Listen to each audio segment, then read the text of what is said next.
Pleased to meet you guys. Thank you for making the time. Yeah, thank you too.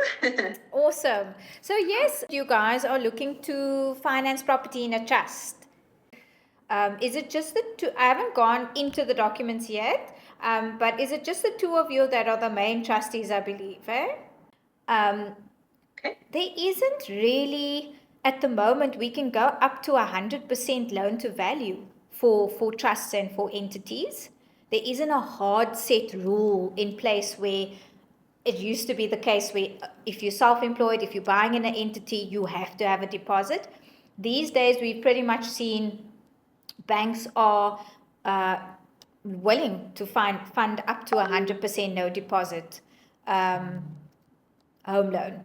Are you open to raising finance on your primary residence if you need it? For example, let's just say the new property that you buy, you'd like to fund the attorney fees, which the banks won't, fund for the new purchase. Would you be open to an access facility to refinancing the existing primary residence? Or would you fund that cash? So I'm just going to quickly do a calculation for you guys on what are the transfer and bond registration costs. Let's just say on a 5 mil purchase. Let's just estimate that.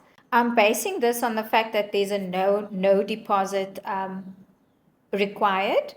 And let's just say we secure the full 5 million purchase price as a loan in the trust. So you're looking at about, the transfer costs are more or less 410,000 rounded off. And then you're looking at about 82,000 for the bond registration, but we can secure a discount off that. You are second time buyers. So I'm just going to, in terms of property, so I'm confident that I can secure a 35% off the bond side. I just want to work that out quickly because it's off a certain portion of section of the fund. So it's a 26,000 rand discount we can secure. So I just want to work it out. 410 we said was transfer. Most of that goes to SARS, which is the duties, transfer duties. And then we said it was 82, but less the 26,000 discount that I can secure minimum. So that's 466,000 for the total attorney fees associated with a 5 mil purchase. But what we can do, so what I propose, because you are business owners and cash flow is important to a business regardless, you can make use of your existing property that's bond free.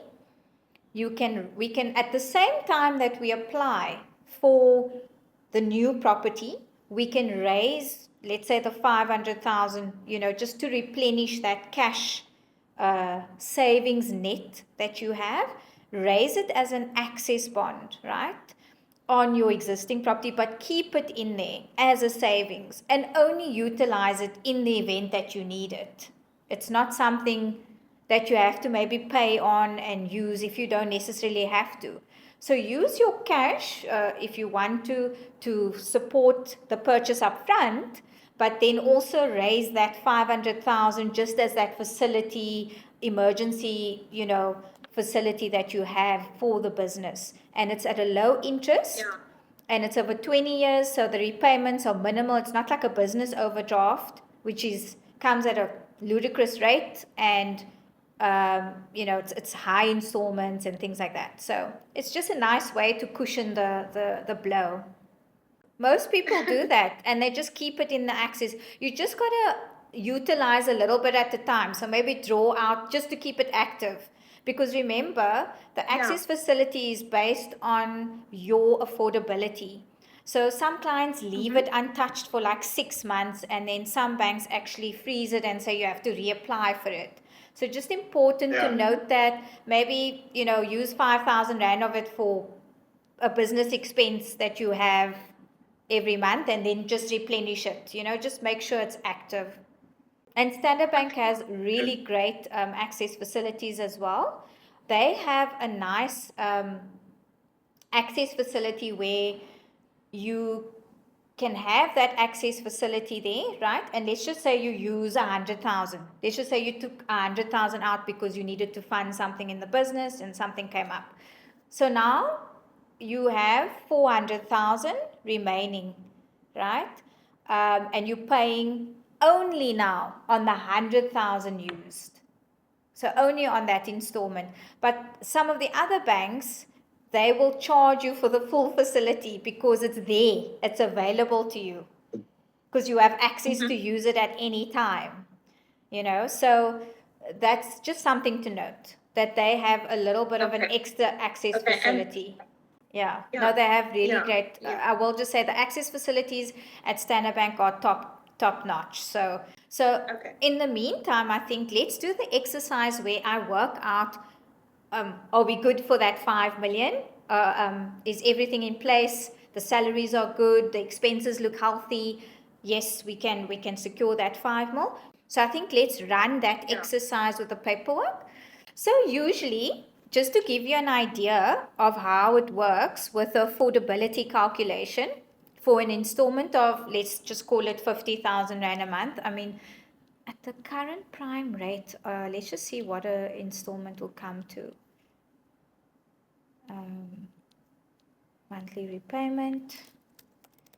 So let's see.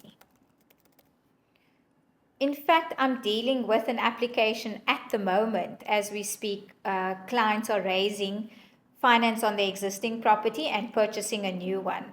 And I mean, look, it's equity. It's whether you had to apply for it as a home loan, all in one consolidated home loan, or apply with it split. It's still the same. It's used to purchase property.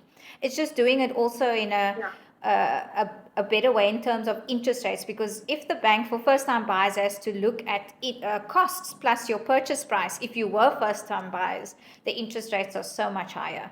So it works in your benefit to do it this way. You're looking, at about 49,500 a month, right? And the rule of thumb with the banks are that you have to earn 3 times that as a gross salary before deductions. Before deductions, you will have to present a salary of 150,000. And then we just need to show that you have at least about 65K jointly, I'm saying, as disposable. After all your expenses, say groceries, your personal cell phone account, or your personal life cover or medical aid, those personal expenses, after that, what do we have left? Can we support that bond repayment? Yeah.